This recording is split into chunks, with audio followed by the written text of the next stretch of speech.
കേരളത്തിലെ സ്ഥാനാർത്ഥി ലിസ്റ്റ് തയ്യാറാക്കുന്നതിൽ തർക്കം രൂക്ഷമായത് ഹൈക്കമാൻഡിന് തലവേദനയാകുന്നു. കേരളത്തിലേക്ക് മടങ്ങിയ ഉമ്മൻചാണ്ടിയെ ഹൈക്കമാൻഡ് തിരികെ വിളിപ്പിച്ചു. വി.എം. സുധീരനും രമേശ് ചെന്നിത്തലയും സോണിയാഗാന്ധി ഇന്ന് വീണ്ടും കാണും എന്നാണ് സൂചനകൾ. വിവരങ്ങളുമായി സന്തോഷ് സലിംഗ് ചേർന്നുണ്ട്. സലിംഗ്, ഇന്നലെ വലിയ നാടകീയ നിമിഷങ്ങളാണ് ചർച്ചയ്ക്കിടയിൽ ഉണ്ടായത്. പിന്നീട് വീണ്ടും ഉമ്മൻചാണ്ടിയെ തിരികെ വിളിപ്പിക്കുന്നു. ഇന്നിനി ദില്ലിയിൽ നടക്കാനിരിക്കുന്നത് എന്തൊക്കെയാണ്?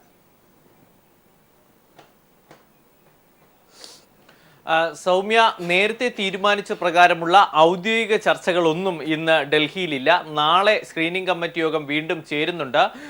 ഇന്നലെയും അതിന് തൊട്ടു മുമ്പുള്ള ദിവസവുമായി 2 ദിവസം സ്ക്രീനിംഗ് കമ്മിറ്റി യോഗം നടന്നതിൽ കേരളത്തിലെ സ്ഥാനാർത്ഥി നിർണയത്തിൽ തർക്കം രൂക്ഷമായത് കാരണം ഒരു പാനൽ പോലും തെരഞ്ഞെടുപ്പ് സമിതിയിലേക്ക് നൽകുന്നതിനായി നിശ്ചയിക്കാൻ കഴിഞ്ഞില്ല. ഇതിൽ മല്ലികാർജുന ഖാർഗെയ്ക്ക് ഏറെ പ്രതിഷേധമുണ്ട്. ഇക്കാര്യം ഹൈക്കമാൻഡുമായി അദ്ദേഹം പങ്കുവച്ചു എന്നാണ് സൂചന. എന്തായാലും രാവിലെ 6:30 ഡൽഹിയിൽ നിന്നും കേരളത്തിലേക്ക് പുറപ്പെടുന്ന എയർ ഇന്ത്യ വിമാനത്തിൽ ഉമ്മൻചാണ്ടി മടങ്ങാനിരുന്നതാണ്. കേരളത്തിലാകട്ടെ അദ്ദേഹം ചില പരിപാടികൾ നേരത്തെ തന്നെ നിശ്ചയിക്കുകയും ചെയ്തു. ഇതിനായി 5 മണിയോടുകൂടി തന്നെ കേരള ഹൗസിൽ നിന്ന് അദ്ദേഹം എയർപോർട്ടിലേക്ക് പോയി. പക്ഷേ എയർപോർട്ടിൽ എത്തുന്നതിന് മുമ്പ് തന്നെ ഡൽഹി ഹൈക്കമാൻഡിൽ നിന്നും അദ്ദേഹത്തിന് നിർദ്ദേശം എത്തിയതായാണ് സൂചന. അതായത് പ്രശ്നങ്ങൾ പരിഹരിക്കണം, വി.എം. സുധീരനുമായുള്ള തർക്കങ്ങൾ പരിഹരിക്കണം. നാളെ സ്ക്രീനിംഗ് കമ്മിറ്റി യോഗം ചേരുന്നതിന് മുമ്പായി 3 നേതാക്കളും തമ്മിലുള്ള തർക്കങ്ങൾ പരിഹരിച്ചുകൊണ്ട് വേണം കാര്യങ്ങൾ ചർച്ച ചെയ്യാനായി. അതിനുശേഷം തർക്കമുള്ള മണ്ഡലങ്ങളിൽ പാനൽ തന്നെ നിശ്ചയിക്കട്ടെ. പാനൽ തെരഞ്ഞെടുപ്പ് സമിതി തീരുമാനിക്കും. പാനലിൽ നിന്ന് ആര് സ്ഥാനാർത്ഥിയാവണം എന്ന കാര്യം തെരഞ്ഞെടുപ്പ് സമിതി തീരും. പക്ഷേ സ്ക്രീനിംഗ് കമ്മിറ്റി യോഗത്തിൽ മുമ്പായി ചർച്ചകൾ പരിഹരിക്കണം എന്നാണ് ഹൈക്കമാൻഡ് നിർദ്ദേശം നൽകിയത്. അതിന്റെ ഭാഗമായാണ് ഉമ്മൻചാണ്ടി തിരികെ കേരള ഹൗസിൽ എത്തിയത്. ഇന്ന് സോണിയാഗാന്ധിയെ കാണാൻ നേരത്തെ രമേശ് ചെന്നിത്തലയും വി.എം. സുധീരനൊക്കെ ശ്രമിച്ചിരുന്നു. പക്ഷേ ആസാം തെരഞ്ഞെടുപ്പ് റാലിക്കായി മാഡം ഇന്ന് തിരിച്ച് ആസാമിലേക്ക് പോവുകയാണ്. അതിനാൽ രാഹുൽ ഗാന്ധി മാത്രമാണ് ഡൽഹിയിലുള്ള. രാഹുൽ ഗാന്ധിയെ കാണാനാണ് ഇപ്പോൾ 3 നേതാക്കളും ശ്രമിക്കുന്നത്. കൂടാതെ ഹൈക്കമാൻഡിന്റെ മറ്റ് മുതിർന്ന നേതാക്കളെ കാണാനും ഒരു ശ്രമം ഈ 3 നേതാക്കളും നടത്തുന്നുണ്ട്. എന്തായാലും നാളത്തെ സ്ക്രീനിംഗ് കമ്മിറ്റി യോഗത്തിന് മുമ്പായി പ്രശ്നങ്ങൾ പരിഹരിക്കാനുള്ള ഒരു തിരക്കിട്ട തീവ്ര ശ്രമമാണ് ഇപ്പോൾ നടക്കുന്നത്. പക്ഷേ സർലിംഗ്, ഒരു പരിധിവരെ ഈ വിഷയങ്ങളിൽ ഇടപെട്ടാൽ കാര്യങ്ങൾ വഷളാകുമെന്നൊരു നിലപാട് ഹൈക്കമാൻഡിനുണ്ട്. എന്നാൽ തെരഞ്ഞെടുപ്പിന് മുൻപ് ഇത്തരം കാര്യങ്ങൾ ഒതുക്കി തീർക്കേണ്ട ഒരു സാഹചര്യമുണ്ട്. പ്രത്യേകിച്ച് സുധീരപക്ഷമൊക്കെ വലിയ രീതിയിൽ ഇടഞ്ഞു നിൽക്കുന്ന ഒരു ഘട്ടത്തിൽ തെരഞ്ഞെടുപ്പിനെ ഇതൊക്കെ ബാധിക്കും എന്ന ഒരു പൊതുവായ വിലയിരുത്തൽ കോൺഗ്രസിനുള്ളിൽ തന്നെയുണ്ട്. ഈ ഒരു സാഹചര്യത്തിലൊക്കെ ചർച്ചകൾ ഫലം കാണാനുള്ള അല്ലെങ്കിൽ 3 നേതാക്കളെയും തൃപ്തിപ്പെടുത്താനുള്ള ഒരു സാഹചര്യമൊക്കെ എത്രത്തോളം ഉണ്ട്? സൗമ്യ, 2 ദിവസം മുമ്പ് രാഹുൽ ഗാന്ധിയുടെ വാർ റൂമിൽ സ്ക്രീനിംഗ് കമ്മിറ്റി യോഗം ആരംഭിച്ചപ്പോൾ തന്നെ തർക്കം വളരെ ശക്തമായിരുന്നു. അക്കാര്യത്തിൽ മാനദണ്ഡം എന്ത് വേണം എന്ന കാര്യത്തിലായിരുന്നു അന്ന് അഭിപ്രായ ഭിന്നത. ഇതേ തുടർന്ന് തൊട്ടടുത്ത ദിവസം സ്ക്രീനിംഗ് കമ്മിറ്റി യോഗം ആരംഭിക്കുന്നതിന് മുമ്പ് തന്നെ ഹൈക്കമാൻഡ് ചില നിർദ്ദേശങ്ങൾ ഈ സ്ക്രീനിംഗ് കമ്മിറ്റി യോഗത്തിനും കേരള നേതാക്കൾക്ക് നൽകിയിരുന്നു. അത് പ്രകാരം മാനദണ്ഡം ഇപ്പോൾ നിശ്ചയിക്കേണ്ടതില്ല. ഓരോ സീറ്റും പ്രത്യേകം എടുക്കുക. ആ സീറ്റിൽ സ്ഥാനാർത്ഥികളുടെ കാര്യത്തിൽ പ്രത്യേക വിജയ സാധ്യത മാത്രം മാനദണ്ഡമാക്കുക എന്നതായിരുന്നു നൽകിയ നിർദ്ദേശം. അങ്ങനെയെങ്കിലും തർക്കങ്ങൾ തീരട്ടെ എന്നായിരുന്നു ഹൈക്കമാൻഡ് കരുതിയത്. പക്ഷേ ഹൈക്കമാൻഡിനെ പോലും ഞെട്ടിച്ചുകൊണ്ട് തൊട്ടടുത്ത ദിവസം നടന്ന സ്ഥാനാർത്ഥി നിർണയത്തിലാകട്ടെ ഓരോ സ്ഥാനാർത്ഥികളെ നിശ്ചയിച്ചപ്പോൾ പുതിയ മാനദണ്ഡങ്ങളും തർക്കങ്ങളും ഉയർന്നു വന്നു. പ്രത്യേകിച്ച് വി.എം. സുധീരൻ തന്നെയാണ് പ്രശ്നങ്ങൾക്ക് തുടക്കമിട്ടത്. മന്ത്രിമാർ മത്സരിക്കുന്ന K Babu, Adoor Prakash, K C. Joseph തുടങ്ങിയവർ മത്സരിക്കുന്ന മണ്ഡലങ്ങളെ പ്രത്യേകം ലക്ഷ്യമിട്ടു. അതോടൊപ്പം ബെന്നി ബെഹനാൻ എന്ന ഉമ്മൻചാണ്ടിയുടെ വിശ്വസ്തനായ MLA മണ്ഡലത്തെയും അദ്ദേഹം ലക്ഷ്യം വെച്ചുകൊണ്ട് ഇവിടെയൊക്കെ ഇതേ ഗ്രൂപ്പുകളിൽ നിന്നുള്ള മറ്റൊരു പാനൽ നിശ്ചയിച്ചു. അങ്ങനെ ഗ്രൂപ്പുകൾ തമ്മിലുള്ള തർക്കത്തിന് പോലും തുടക്കമിട്ടു. ഒരു പാനൽ എന്നാൽ ഇത് ഇവരെ ഒഴിവാക്കിക്കൊണ്ട് മറ്റൊരു പാനൽ നിശ്ചയിക്കാൻ ഉമ്മൻചാണ്ടിയും തയ്യാറായില്ല. ഇങ്ങനെ തർക്കം രൂക്ഷമായി. അതിനിടയിൽ ഉമ്മൻചാണ്ടി യോഗം പൂർത്തിയാകുന്നതിന് മുമ്പ് ഇറങ്ങിപ്പോയി. അദ്ദേഹം ഇന്ന് കേരളത്തിലേക്ക് മടങ്ങി. അങ്ങനെ തർക്കം അവിടെ തന്നെ നിലനിൽക്കും എന്നൊരു ആശങ്ക ഹൈക്കമാൻഡ്. ആ സാഹചര്യത്തിലാണ് തിരികെ വിളിച്ച് പ്രശ്നങ്ങൾ തീർക്കാനുള്ള ഒരു ശ്രമം നടത്തുന്നത്. എന്തായാലും രാഹുൽ ഗാന്ധി തന്നെയായിരിക്കും നേരിട്ട് പ്രശ്നപരിഹാരത്തിനായി ശ്രമിക്കുക എന്നാണ് അറിയാൻ കഴിയുന്നത്. കാരണം തർക്കം തുടർന്നാൽ സ്ഥാനാർത്ഥി ലിസ്റ്റ് പ്രഖ്യാപിക്കുന്നതും ഏറെ വൈകുകയും ചെയ്യും. കാരണം മറ്റ് സംസ്ഥാനങ്ങളുടെ തെരഞ്ഞെടുപ്പ് പ്രവർത്തനങ്ങൾക്ക് ബാധിക്കുന്ന ഒരു ആശങ്ക പോലുമുണ്ട്. നിലവിൽ കോൺഗ്രസ് ഭരിക്കുന്ന സംസ്ഥാനങ്ങളുടെ എണ്ണം വളരെ ചുരുങ്ങി വരുന്നു. അപ്പം കേരളത്തിലെ തർക്കം കാരണം സ്ഥാനാർത്ഥി തർക്കം കാരണം പ്രചാരണം കുറയരുത്, അങ്ങനെ ഭരണം വിട്ടുപോകരുതെന്നൊരു നിർദ്ദേശമാണ് ഹൈക്കമാൻഡിനുണ്ട്. എന്തായാലും കേരള നേതാക്കൾ അതൊന്നും പരിഗണിക്കുന്നില്ല. തർക്കം രൂക്ഷമായി തന്നെ തുടരുകയും ചെയ്യുന്നു. സൗമ്യ, സന്തോഷ് സലിംഗാണ് വിവരങ്ങൾ നൽകിയത്. സ്ഥാനാർത്ഥി നിർണയവുമായി ബന്ധപ്പെട്ട ദില്ലിയിലെ കാര്യങ്ങളിൽ തീരുമാനമായിട്ടില്ല. ഇന്നലെ ചർച്ചയിൽ നിന്നും വിടഞ്ഞുപോയ ഉമ്മൻചാണ്ടിയെ ഇന്ന് വീണ്ടും ഹൈക്കമാൻഡ് തിരികെ വിളിപ്പിച്ചിട്ടുണ്ട്. നിരവധി നേതാക്കളാണ് തങ്ങളുടെ സ്ഥാനാർത്ഥിത്വം ഉറപ്പിക്കുന്നതിനായി ദില്ലിയിൽ 2 ദിവസമായി തന്നെ ഉള്ളത്. സ്ഥാനാർത്ഥി നിർണയം നടത്താനുള്ള സ്ക്രീനിംഗ് കമ്മിറ്റി ദില്ലിയിൽ ആരംഭിച്ചതിന് പിന്നാലെ കേരളത്തിൽ നിന്നും നൂറുകണക്കിന് സ്ഥാനാർത്ഥി മോഹികളാണ് ദില്ലിയിലെത്തിയിരിക്കുന്നത്. മുതിർന്ന നേതാക്കളെ കണ്ട് സീറ്റ് ഉറപ്പിക്കുന്നതിനായി സ്വന്തം മണ്ഡലത്തിലെ വിജയസാധ്യതാ രേഖകളുമായാണ് നേതാക്കളുടെ വരവ്. കഴിയുമെങ്കിൽ രാഹുൽ ഗാന്ധിയും സോണിയാഗാന്ധിയും നേരിട്ട് കണ്ടെങ്കിലും KPCC ലിസ്റ്റിൽ കടന്നുകൂടുക എന്നതാണ് ലക്ഷ്യം. നേതാക്കൾ എത്തിയതോടെ ദില്ലിയിൽ ഹോട്ടലുകളിൽ റൂം കിട്ടാനില്ലാതെയായി. ഇപ്പോൾ പ്രതീക്ഷയുടെ ഗദർധാരികളാണ്. കേന്ദ്ര നേതൃത്വവുമായുള്ള ചർച്ചയ്ക്ക് ശേഷമുള്ള സ്ഥാനാർത്ഥി പ്രഖ്യാപനത്തിന് മുന്നോടിയായി പട്ടികയിൽ ഇടം നേടാനുള്ള തത്രപ്പാടിലാണ് സ്ഥാനാർത്ഥി മോഹികൾ.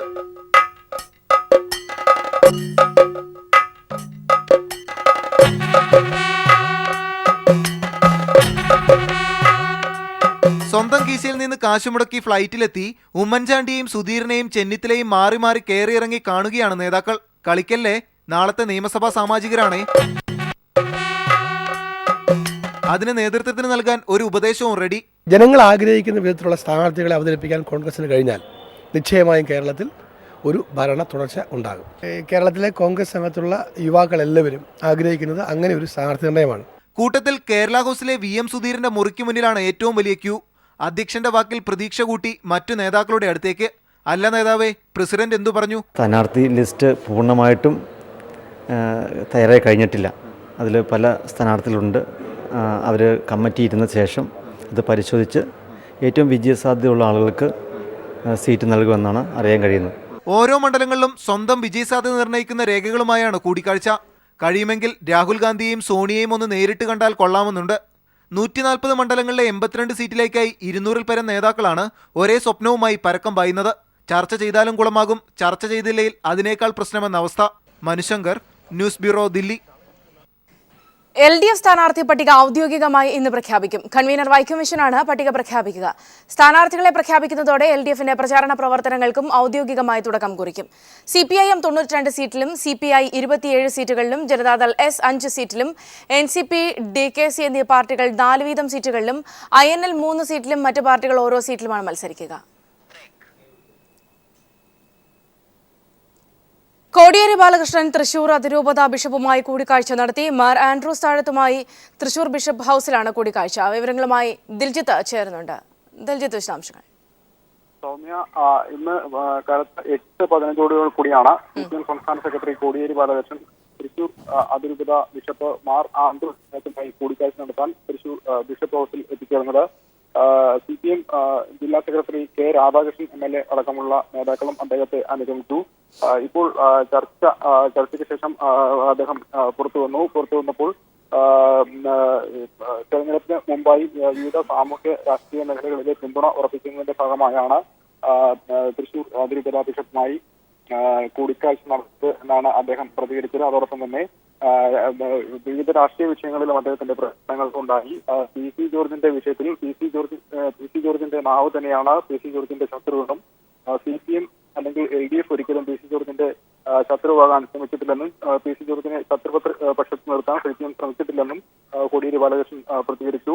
അതോടൊപ്പം CPMന്റെ 90 സീറ്റുകളിലെ സ്ഥാനാർത്ഥികളെ ഇന്ന് പ്രഖ്യാപിക്കുമെന്നും ഘടകകക്ഷികൾ 2 ദിവസം കൂടി സമയം ചോദിച്ചിട്ടുണ്ടെന്നും അദ്ദേഹം പ്രതികരിച്ചു. ഏതായാലും ഇപ്പോൾ കൂടിക്കാഴ്ചയ്ക്ക് ശേഷം വിവിധ രാഷ്ട്രീയ നേതാക്കളുമായി കൂടിക്കാഴ്ച നടത്താൻ അദ്ദേഹം ഗസ്റ്റ് ഹൌസിലേക്ക് പുറപ്പെട്ടു.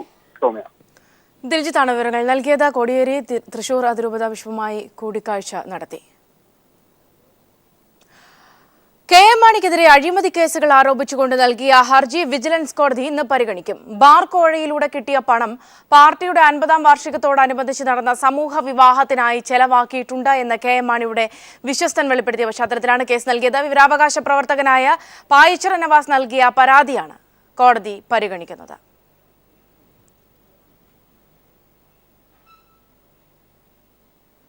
കേരള കോൺഗ്രസ് മാണി വിഭാഗത്തിൽ സ്ഥാനാർത്ഥി നിർണയം തർക്കത്തിലേക്ക്. PJ ജോസഫ് വിഭാഗത്തിന് 3 സിറ്റിംഗ് സീറ്റുകൾ മാത്രം നൽകിയാൽ മതിയെന്നാണ് മാണി വിഭാഗത്തിന്റെ ധാരണ. തിരുവല്ല സീറ്റിന് വേണ്ടി മാണി വിഭാഗത്തിലെ ജോസഫ് M പുതുശ്ശേരിയും വിക്ടർ T തോമസും നടത്തുന്ന നീക്കങ്ങളും സ്ഥാനാർത്ഥി നിർണയത്തിൽ പ്രശ്നങ്ങൾ സൃഷ്ടിക്കുന്നു. എത്ര സീറ്റുകളിൽ മത്സരിക്കുമെന്ന് അന്തിമ തീരുമാനമായിട്ടില്ലെങ്കിലും കേരള കോൺഗ്രസ് എമ്മിൽ സ്ഥാനാർത്ഥി നിർണയം തർക്കത്തിലേക്ക് നീങ്ങുകയാണ്. നിലവിൽ ധാരണയായിട്ടുള്ള 15 സീറ്റുകളിൽ സിറ്റിംഗ് സീറ്റുകളായ കോതമംഗലം, കടുത്തുരുത്തി, തൊടുപുഴ സീറ്റുകൾ മാത്രം ജോസഫ് വിഭാഗത്തിന് വിട്ടു നൽകിയാൽ മതിയെന്നാണ് മാണി ഗ്രൂപ്പിലെ പ്രധാന നേതാക്കൾക്കിടയിലെ ധാരണ. ഒരു വിഭാഗം നേതാക്കൾ ജോസഫ് ഗ്രൂപ്പ് വിട്ട സാഹചര്യത്തിൽ കൂടുതൽ സീറ്റ് നൽകേണ്ടെന്നാണ് വാദം. ജോസഫ് വിഭാഗം മത്സരിച്ച കുട്ടനാട് മണ്ഡലത്തിൽ ഉറ്റ അനുയായിയായ ജേക്കബ് എബ്രഹാമിന് സീറ്റ് നൽകണമെന്ന് PJ ജോസഫിന് താൽപ്പര്യമുണ്ട്. എന്നാൽ പാർട്ടി ജില്ലാ സെക്രട്ടറി ജോസ് കോയിപ്പള്ളിക്ക് സീറ്റ് നൽകാനാണ് മാണി വിഭാഗത്തിലെ ആലോചന. തിരുവല്ല സീറ്റിനു വേണ്ടി മാണി വിഭാഗത്തിൽപ്പെട്ട ജോസഫ് എം പുതുശ്ശേരിയും പത്തനംതിട്ട ജില്ലാ പ്രസിഡന്റ് വിക്ടർ T തോമസും ശക്തമായ ചരടുവലികൾ നടത്തുന്നു. സംസ്ഥാന സെക്രട്ടേറിയറ്റ് അംഗം വർഗീസ് മാമനും തിരുവല്ലയ്ക്കായി സജീവമായി രംഗത്തുണ്ട്. ചങ്ങനാശ്ശേരിയിൽ മുതിർന്ന നേതാവും നിലവിലെ MLAയുമായ CF തോമസിനെ മാറ്റി യൂത്ത് ഫ്രണ്ട് നേതാവ് ജോബ് മൈക്കിളിനെ മത്സരിപ്പിക്കാനുള്ള നീക്കങ്ങളും തർക്കത്തിലാണ്. ഏറ്റുമാനൂരിൽ തോമസ് ചാഴിക്കാടന്റെ പേരിന് മുൻതൂക്കമുണ്ടെങ്കിലും യൂത്ത് ഫ്രണ്ട് സംസ്ഥാന പ്രസിഡന്റ് പ്രിൻസ് ലൂക്കോസ് ശക്തമായ അവകാശവാദവുമായി രംഗത്തുണ്ട്.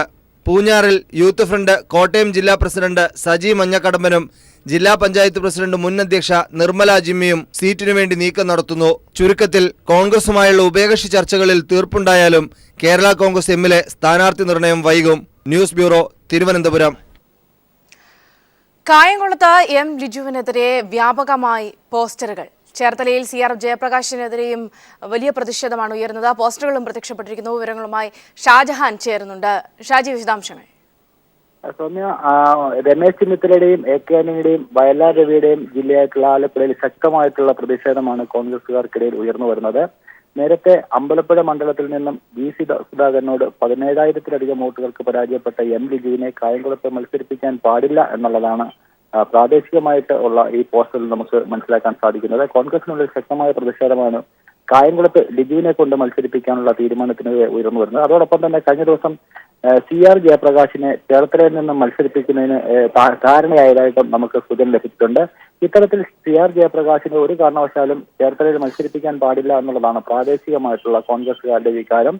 കാരണം ഇദ്ദേഹം കായംകുളത്ത് മത്സരിച്ചപ്പോൾ, അല്ലെങ്കിൽ അവിടെ നേരത്തെ തച്ചടി പ്രഭാകരനെ കാലുവാരി പരാജയപ്പെടുത്തിയ വ്യക്തിയാണ് CR ജയപ്രകാശ്. അത്തരത്തിലുള്ള ഒരു വ്യക്തിയെ ഒരിക്കലും ഒരു കാരണവശാലും മത്സരിപ്പിക്കാൻ പാടില്ല. അതുകൊണ്ട് തന്നെ ചേർത്തലയിൽ CR ജയപ്രകാശിനെ മത്സരിപ്പിച്ചാൽ ശക്തമായിട്ടുള്ള പ്രതിഷേധം കോൺഗ്രസുകാർക്കിടയിൽ നിന്നുണ്ടാവും. KPCC സെക്രട്ടറിമാർ പോലും രാജിവെക്കേണ്ട ഒരു സ്ഥിതിവിശേഷം ഉണ്ടാകുമെന്നാണ് നമുക്ക് പ്രാദേശികമായിട്ടുള്ള നേതാക്കളിൽ നിന്നും അതുപോലെ സംസ്ഥാന നേതാക്കളിൽ നിന്നും മറ്റും മനസ്സിലാക്കാൻ സാധിക്കുന്നത്. കഴിഞ്ഞ ദിവസങ്ങളിലൊക്കെ തന്നെ സ്ഥാനാർത്ഥി നിർണയവുമായി ബന്ധപ്പെട്ട് AK ആന്റണിയും വയലാർ രവിയും ഒക്കെ തന്നെ ചേർത്തലയിൽ ചില നേതാക്കളുടെ പേരുകൾ നിർദ്ദേശിച്ചിരുന്നു. ഇത്തരത്തിലുള്ള ആളുകളെ മാറ്റി നിർത്തിക്കൊണ്ട് CR ജയപ്രകാശിനെ അവിടെ കൊണ്ട് മത്സരിപ്പിക്കാനുള്ള നീക്കം ശക്തമായി എതിർക്കും എന്നാണ് കോൺഗ്രസിന്റെ ഭാഗത്തു നിന്ന് തന്നെ ഉയർന്നു വരുന്നത്. അതോടൊപ്പം തന്നെ അരൂരിൽ സിദ്ദീഖിന്റെ പേരാണ് ഉയർന്നു കേൾക്കുന്നത്. സിദ്ദീഖിനെ മത്സരിപ്പിക്കുന്നതിനെതിരെയും ശക്തമായ പ്രതിഷേധമുണ്ട്. DCC പ്രസിഡന്റ് A ഷുക്കൂറും ഷാനിമാൽ ഉസ്മാനും ഒന്നും സീറ്റ് നൽകില്ല എന്ന ഒരു ധാരണയാണ് നിലവിലുള്ളതെന്നാണ് നമുക്ക് അറിയാൻ സാധിച്ചിരിക്കുന്നത്.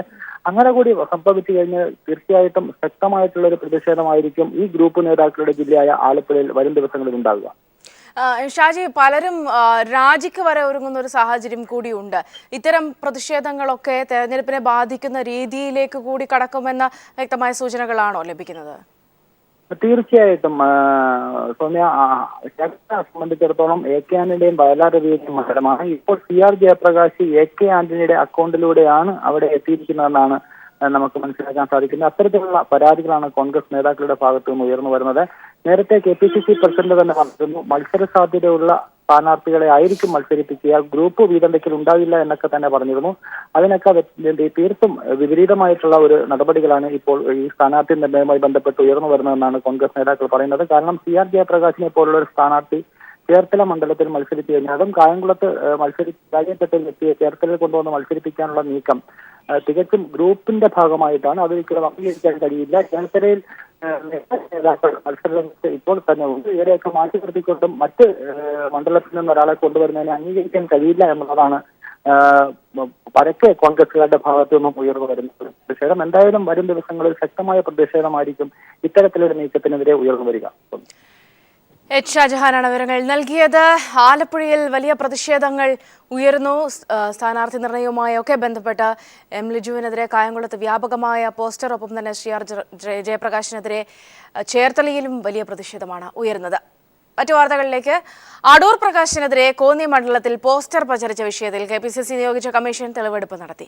പത്തനംതിട്ടയുടെ ചുമതലയുള്ള KPCC ജനറൽ സെക്രട്ടറി ശരത്ചന്ദ്ര പ്രസാദിന്റെ നേതൃത്വത്തിലായിരുന്നു തെളിവെടുപ്പ്. അടൂർ പ്രകാശിനെതിരെ കോന്നി മണ്ഡലത്തിൽ വ്യാപകമായി പോസ്റ്റർ പ്രചരിച്ച സാഹചര്യത്തിലാണ് പോസ്റ്ററിന് പിന്നിൽ പ്രവർത്തിച്ചവരെ കണ്ടെത്താൻ KPCC 2-അംഗ കമ്മീഷനെ നിയോഗിച്ചത്. പത്തനംതിട്ട ജില്ലയുടെ ചുമതലയുള്ള KPCC ജനറൽ സെക്രട്ടറി ശരത്ചന്ദ്ര പ്രസാദും KPCC ട്രഷറർ ജോൺസൺ എബ്രഹാമിനെയുമാണ് പോസ്റ്റർ പ്രചരണം അന്വേഷിക്കാൻ KPCC നിയോഗിച്ചത്. പത്തനംതിട്ട DCC ഓഫീസിലെത്തിയ ഇവർ കോന്നി മണ്ഡലത്തിലെ കോൺഗ്രസ് നേതാക്കളിൽ നിന്നും DCC ഭാരവാഹികളിൽ നിന്നും മൊഴിയെടുത്തു. മൊഴിയെടുപ്പിന്റെ പശ്ചാത്തലത്തിൽ കമ്മീഷൻ ഉടൻ തന്നെ റിപ്പോർട്ട് KPCC പ്രസിഡന്റിന് സമർപ്പിക്കും.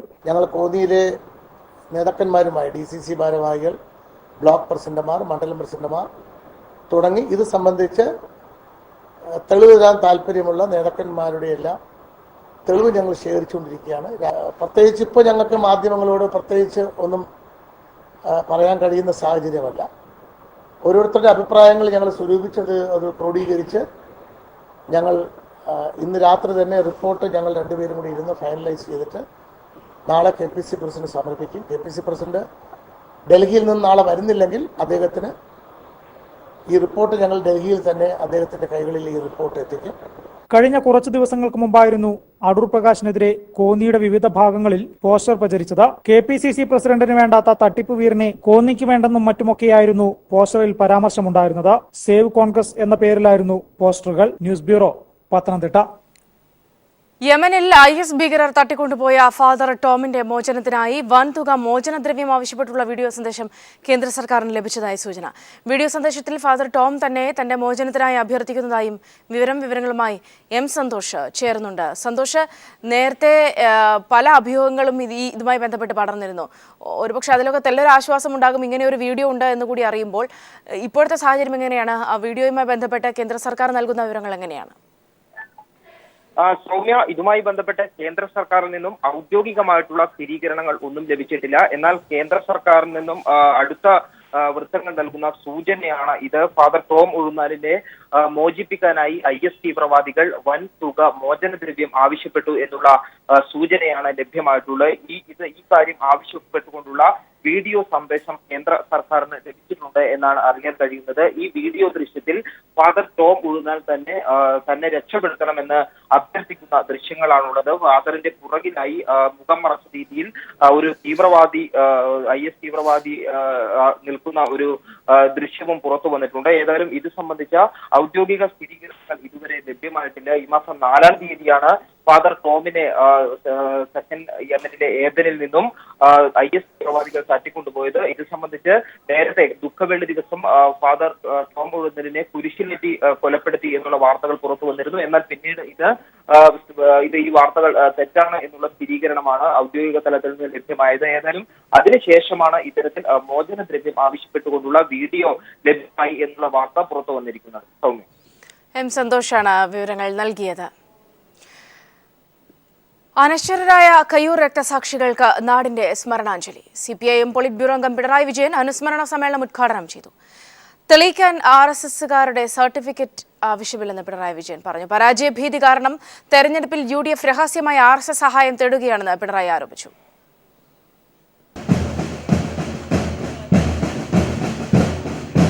ആയിരങ്ങൾ അണിനിരന്ന പ്രകടനത്തോടും പൊതുസമ്മേളനത്തോടും കൂടിയാണ് കയ്യൂർ രക്തസാക്ഷിത്വത്തിൻ്റെ 73-ാം വാർഷികവും കയ്യൂർ സംഭവത്തിൻ്റെ 75-ാം വാർഷികവും ഇത്തവണ ആചരിച്ചത്. രക്തസാക്ഷികളായ മടത്തിലപ്പു, ചിരുകണ്ഠൻ, അബൂബക്കർ, കുഞ്ഞമ്പു നായർ എന്നിവർക്ക് കയ്യൂരിൻ്റെ പിന്മുറക്കാർ സ്മരണാഞ്ജലി അർപ്പിച്ചു. കയ്യൂർ രക്തസാക്ഷി നഗറിൽ ചേർന്ന പൊതുസമ്മേളനം CPIM പോളിറ്റ് ബ്യൂറോ അംഗം പിണറായി വിജയൻ ഉദ്ഘാടനം ചെയ്തു. കമ്മ്യൂണിസ്റ്റുകാരുടെ ദേശസ്നേഹത്തിന് സ്വാതന്ത്ര്യ സമരത്തെ ഒറ്റുകൊടുത്ത RSSന്റെ സർട്ടിഫിക്കറ്റ് ആവശ്യമില്ലെന്ന് പിണറായി വിജയൻ പറഞ്ഞു. സ്വാതന്ത്ര്യ സമര പ്രസ്ഥാനത്തെ ഒറ്റുകൊടുത്ത RSSൽ നിന്നും രാജ്യസ്നേഹത്തിനും ദേശാഭിമാന ബോധത്തിനും സർട്ടിഫിക്കറ്റ് വാങ്ങേണ്ട ഗതികേട് കമ്മ്യൂണിസ്റ്റുകാർക്കില്ല എന്നാണ് RSSകാരോട് പറയാനുള്ളത്. ജനവിരുദ്ധ നയങ്ങളെ തുടർന്ന് പരാജയം ഉറപ്പായ UDF തെരഞ്ഞെടുപ്പിൽ RSSന്റെ സഹായത്തോടെ വിജയിക്കാനുള്ള രഹസ്യ നീക്കം നടത്തുകയാണെന്നും എന്നാൽ ജനങ്ങളിത് തിരിച്ചറിയുമെന്നും പിണറായി വിജയൻ ചൂണ്ടിക്കാട്ടി. നമ്മുടെ കേരളത്തിന്റെ പിന്നോട്ടടിക്ക് ഉത്തരവാദികളായ ഉമ്മൻചാണ്ടിയെയും കൂട്ടരെയും ജനങ്ങൾ കൈയൊഴിയും എന്നത് ഉറപ്പായി കഴിഞ്ഞിട്ടുണ്ട്. RSSന്റെ സഹായത്തോടെ രക്ഷപ്പെടാനാകുമോ എന്നാണ് ഒരു പരീക്ഷണം ഉമ്മൻചാണ്ടി നേതൃത്വത്തിൽ ഇപ്പോൾ നടത്തിക്കൊണ്ടിരിക്കുന്നത്. ഇത് ഗൗരവമായി തിരിച്ചറിയണം. ഇടതുപക്ഷ ജനാധിപത്യ മുന്നണി കേരളത്തിലെ ജനങ്ങളാകെ നല്ല രീതിയിൽ തന്നെ അംഗീകരിച്ചു കഴിഞ്ഞിട്ടുണ്ട്. പൊതുസമ്മേളനത്തിൽ KP സതീഷ് ചന്ദ്രൻ അധ്യക്ഷനായിരുന്നു. കാഞ്ഞങ്ങാട് വെള്ളിക്കോത്തെ അഴിക്കോടൻ രാഘവൻ ക്ലബ് കെട്ടിടവും കാഞ്ഞങ്ങാട് നിർമ്മിച്ച NGO യൂണിയൻ ഓഫീസും പിണറായി വിജയൻ ഉദ്ഘാടനം ചെയ്തു. മുതിർന്ന കമ്മ്യൂണിസ്റ്റ് നേതാവ് കെ മാധവനെയും പിണറായി സന്ദർശിച്ചു. News bureau, Kasaragod.